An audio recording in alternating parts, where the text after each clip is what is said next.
Office से लौटते वक्त बहुत देर हो गई थी।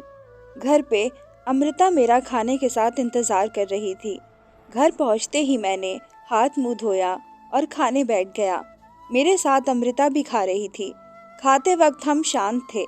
हमारी शादी को लगभग 26 साल हो गए। शादी के कुछ सालों बाद ही तान्या ने जन्म लिया। कुछ साल बहुत ही प्यारे थे, पर धीरे धीरे हमारी नोक झोंक लड़ाइयों में बदलने लगी। अब तो मुंह खोलते ही झगड़ा होने लगता है, इसलिए हम लोग सिर्फ काम की ही बातें करते। अब हमारा रिश्ता ज़रूरतों का रिश्ता हो गया है। कभी कभी झगड़ा इतना बढ़ जाता कि मैं घर ही नहीं जाता। एक रोज़ ऐसा ही हुआ। झगड़ा होने के बाद मैं घर से निकल गया और अपने दोस्त हर्ष दीक्षित के पास चला आया। हर्ष का घर ज़्यादा दूर नहीं था, चलकर बस 15 मिनट लगते थे। 25 की उम्र में उसने अपना घर छोड़ दिया था। रोज अपने माता पिता को लड़ते देख उसने फैसला किया था कि वो कभी भी शादी नहीं करेगा। कुछ देर बाद में उसके घर पहुंचा। दरवाजे पर मुझे देख वो बहुत खुश हुआ और बोल पड़ा, भाई एकदम सही टाइम पर आया है, आ महफिल में बैठ। मैं अंदर आया। अंदर आते ही मैंने दारू, सिगरेट और कुछ चखने के साथ एक लड़की देखी। उसके हाथ में दारू की गिलास थी और बड़े आनंद से सिगरेट के धुएं को उड़ा रही थी। मैं भी उनके महफिल में शामिल हो गया। धीरे धीरे मैं जाम को अपने शरीर में उतारने लगा। हर्ष उस लड़की के पास बैठा था। अचानक उस लड़की की नज़र मेरी नज़र से लड़ी। मैंने झट से अनदेखा किया। इतने देर में वो लड़की हर्ष को बोल पड़ी, अपने दोस्त को बोल दो ऐसे ना देखे, उसके अलग से पैसे लगेंगे। यह बोलकर लड़की और हर्ष जोर जोर से हंसने लगे। उन्हें हंसता देख मैं अटपटा गया और नजरें चुराते हुए बोल पड़ा, नहीं नहीं, आप गलत समझ रही हैं। हर्ष ने मुझे काटते हुए बोला, अरे राजीव, शर्मा मत, तू बस बोल, तेरा भी इंतजाम कर दूंगा। बहुत जान पहचान है, टेंशन मत ले, बस तू हाँ बोल।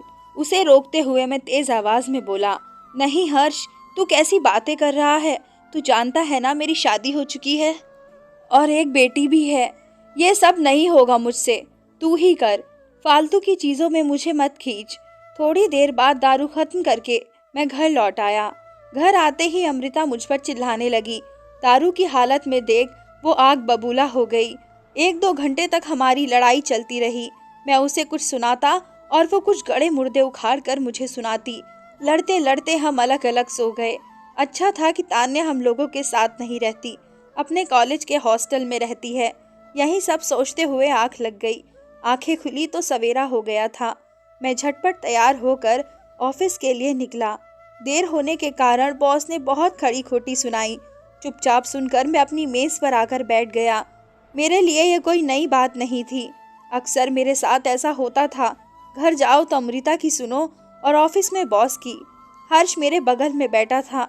मुझे देखकर मस्करी आवाज में बोला, आज फिर से और जोर जोर हंसने लगा। अमृता और ऑफिस के चक्कर में मैं पागल सा हो गया। अब ज्यादातर मैं हर्ष के घर पर ही रुकता था। एक दिन मुझे बिना बताए हर्ष ने 2 लड़कियों को घर पे बुला लिया और मुझे देखते हुए बोला, एक मेरे लिए और एक तेरे लिए। आज फालतू की टेंशन छोड़, बस मजे कर। उसके ऐसा करने पर मैंने उसे बहुत उल्टा सीधा बोला, कुछ नहीं करना मुझे, तुझे जो करना है कर, मैं ये सब चक्कर में नहीं आने वाला।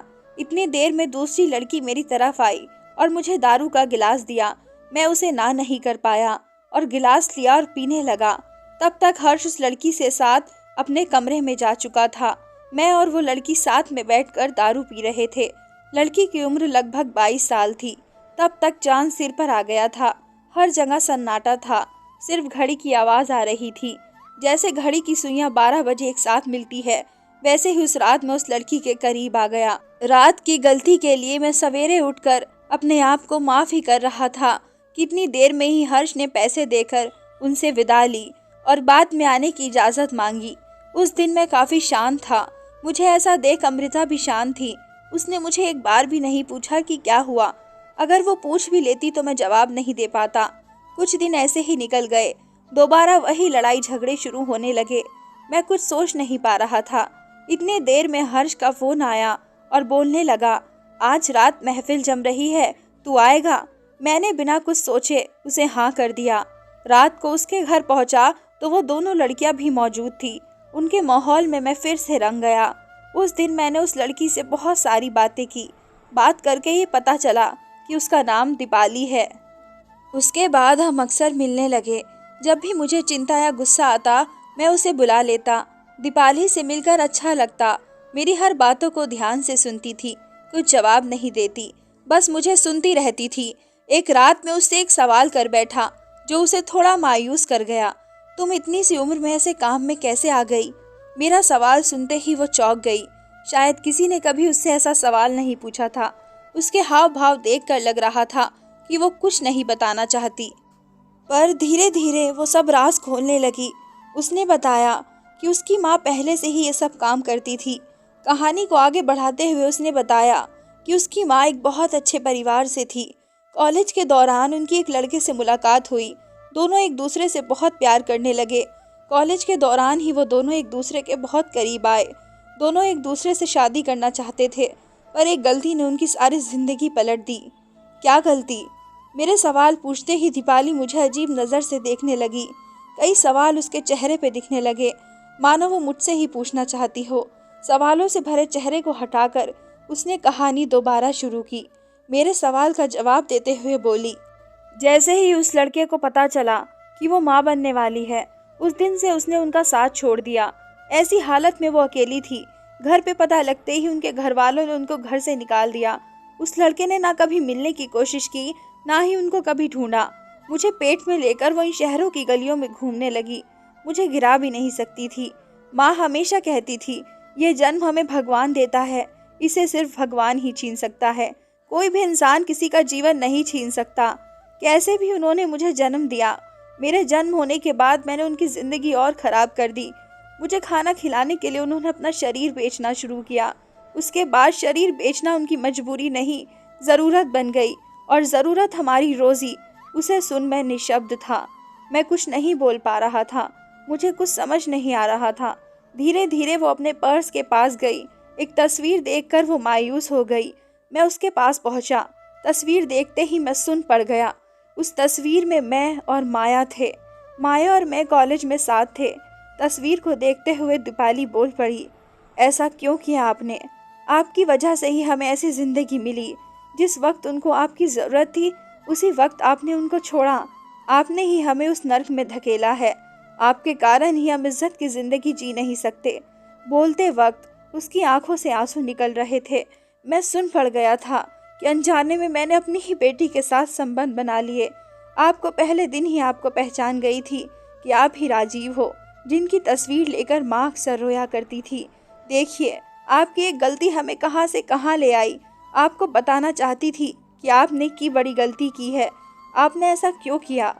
क्यों उनका साथ नहीं दिया? ऐसे कई सवाल करके वो चली गई। मेरी नज़रें नीची थी। उसके एक एक शब्द मेरे किए हुए पाप को दोहरा रहे थे। मैं निशब्द था। मैं अपने ही नज़रों में गिर चुका था। मेरी वजह से 2 जिंदगी बर्बाद हो गई। अपने आप को माफ़ करने की राह नहीं मिल रही थी। उसके जाने के बाद कई दिनों तक ये बोझ मुझे सताता रहा। इस पाप ने मुझे अपनी नज़रों में गिरा दिया था। मैं रोज़ खुद को कोसता रहता था कि मैं माफ़ी के लायक भी नहीं था। इस पाप के सहारे मैं जिंदा नहीं रह सकता। मैं जिंदा रहने के लायक नहीं हूँ। मुझे कोई हक नहीं है दूसरों की ज़िंदगी बर्बाद करने का। कोई बाप अपनी बेटी के साथ, छी, ऐसा नहीं कर सकता। मुझे जीने का कोई हक नहीं। ये बोझ मुझसे सवाल करने लगा, और सवाल मुझे कमज़ोर। ये पाप मुझे रोज़ डस रहा था। इस पाप से मुक्त होना था मुझे। इस जन्म में मुक्ति तो नहीं मिलेगी। मुझे इस पाप से मुक्त होना था। मैंने बंदूक निकाली और माफ़ी मांगते हुए अपने आप को गोली मार ली। धन्यवाद दोस्तों। उम्मीद करती हूँ आप सबको मेरी ये कहानी पसंद आई होगी।